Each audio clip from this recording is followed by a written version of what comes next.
Good morning, ma'am, and good morning, classmate. Today, we are going to tackle the Unit 8 of our lesson, which is the Filipino-American relations. And this will be presented by Charlene Joy Morata and Cheryl Castillo. So, I will be the first presenter. So, what is the Filipino-American relations? So the U.S. colonization of the Philippines was couched in President William McKinley's benevolent assimilations, which meant that the U.S. domination was all for civilizing the Filipinos. So the mission was considered the white man's burden, according to President McKinley, is substituting the mild way of justice and right for arbitrary rule. The first 600 American teachers, called the Thomasites, would teach young Filipinos the English language and with it the American culture. So this part tells that the American send many teacher, which is called Thomasites, to teach American language or English language and their own culture, which is American culture, to the Philippines for their colonization. So here is the picture or image of the called Thomasites or the American teachers that has been sent here in the Philippines to taught us Filipino about their culture. So the next one is the Balangiga Massacre in 1901 turned a town in Samar into a howling wilderness, and it is U.S. General Jacob H. Smith ordered the killing of everyone over the age of 10. So that is what happened in 1901. There have been a massacre that has been led by General Jacob H. Smith. So what is the Balangiga Massacre? So the Balangiga Massacre was an incident in 1901 during the Philippine-American War, where more than 40 American soldiers were killed in a surprise attack by several hundred townspeople, allegedly augmented by guerrillas in the town of Balangiga on Samar Islands.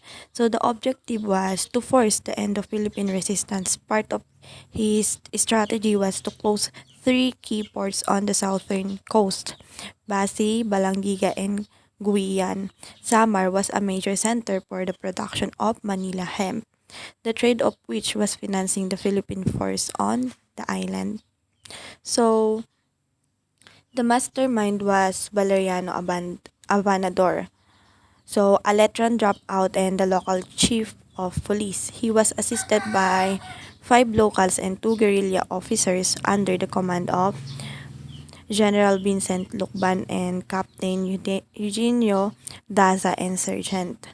So, and as what mentioned here, General Jacob Hurd Smith was a United States Army officer notorious for ordering an indiscriminate revolutionary attack on the island of Samar during the Philippine-American War.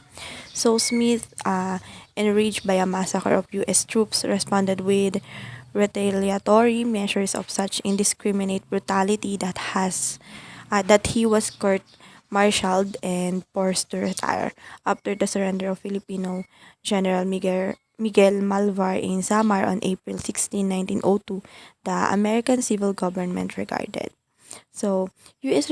liberalization of Manila during World War II left the city in ruins as the USA FFE dropped bombs after bombs to expel the Japanese force. And when you said USAFFE, or United States Armed Force of the Far East, it is the U.S. Army Force in the Far East, created on July 26, 1941, consisted of about 100,000 Filipinos and 20,000 American soldiers. So their main task was to perform a delaying action on the mouth of Manila Bay. A year later, in 1946, the Philippines was granted its independence. In 1947, an agreement was made to give the United States a 99-year lease for the continued operation of its military bases in the Philippines. So the Mutual Defense Treaty was al- was a treaty made in 1951 indicating support for each other in case the United States or the Philippines was attacked by an external party. The U.S. military bases in the Far East were strategic location for the Cold War that ensured right after World War II. The Philippines became its strongest ally in fighting the threat of communism or anything that resembled it. So lastly, the Philippine Sol or the United States sponsored the presidency of Ramon Magsaysay to quell the peasant form Hawk Rebellion or according to Carnot 1989. So aiding the Philippine government, the U.S. Central Intelligence Agency or CIA deployed psychological warfare in which the Hawk rebels were made to believe that an aswang was hunting them. And that's according to during 2017.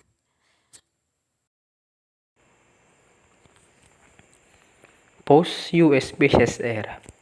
For a time, Filipino-American relations mainly focused on economic and commercial ties, including Fidel Ramos' declaration in 1996 of 4th of July as the Philippine-American Friendship Day.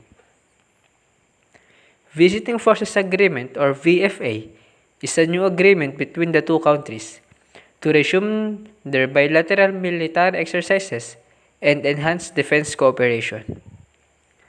The U.S. conducted ship visits to Philippine ports and combined military exercises with the Philippine military. VFA remains in place until both parties agree to terminate it. The Visiting Forces Agreement, however, was implemented in 1999 under Joseph Estrada's presidency. In 2002, President Gloria Macapagal Arroyo expressed support for the U.S. war on terror and hosted the first Balikatan exercise, a yearly joint exercise of the Philippine and U.S. Army.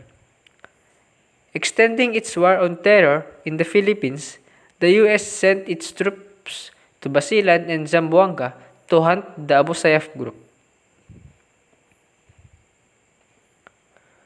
Laws and other treaties of Philippine-American relations.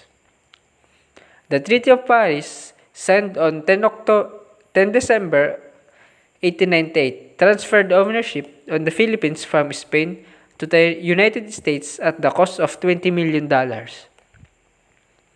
Jones Law or Philippine Autonomy Act of 1916 stipulated independence of the Philippines as soon as a stable government was established. It declared the purpose of the Philippine United States to end its sovereignty over the country. Tidings-Macduffie Act or the Philippine Independence Act defined the establishment of a formal Philippine Constitution by a constitutional convention. Through the 1935 Constitution, the Philippines, from 1935 to 1946, adopted a Commonwealth government which served as a transitional administration that would prepare the country for its independence. On 4th of July, year 1946, the United States granted the Philippines its independence but on certain conditions.